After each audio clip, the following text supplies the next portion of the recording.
Nanti tulis apa benda yang betul ya. Kalau tak sahih cerita jangan tulis ya. Terima kasih.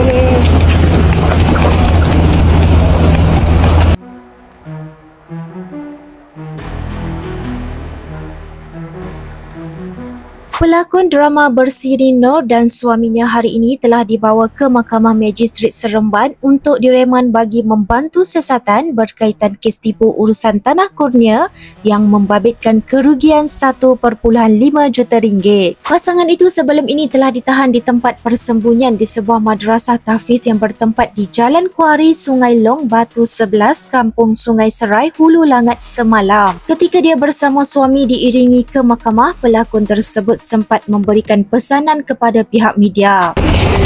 Nanti tulis apa benda yang betul ya. Kalau tak sahih cerita jangan tulis ya. Terima kasih.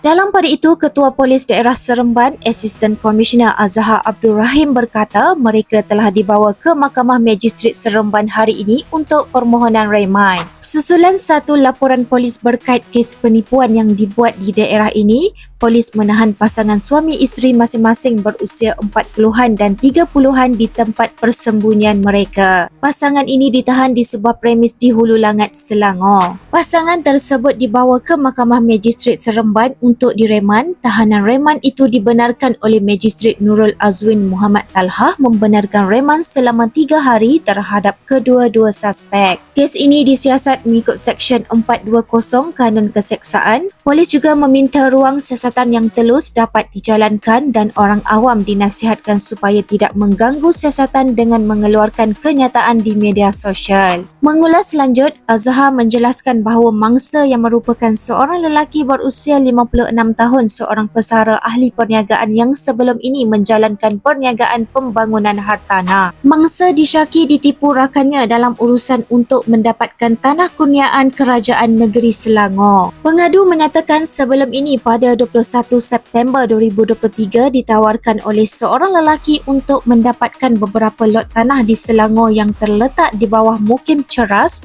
yang mana sebelum ini dijanjikan akan mendapat tanah berstatus kurniaan Kerajaan Negeri Selangor. Pengadu mula berurusan dengan suspek dan membuat sebanyak beberapa kali transaksi. Tambah beliau, suspek menggunakan akaun bank bapa dan isterinya untuk menerima bayaran transaksi untuk proses mendapatkan lot tanah yang telah dijanjikan sebanyak 1.5 juta ringgit. Sebelum ini, seorang usahawan kecantikan mendakwa dirinya menjadi mangsa penipuan seorang pelakon bersama suaminya yang membabitkan kerugian mencecah ratusan ribu ringgit. Dalam pendedahan yang dibuat menerusi hantaran track, mangsa yang dikenali sebagai Kad Bina Official mengalami kerugian sebanyak RM300,000 dan turut mendakwa bahawa ada lagi mangsa lain yang terkena dengan umpan pelakon itu dan mengalami kerugian yang jauh lebih besar sehingga mencecah jutaan ringgit.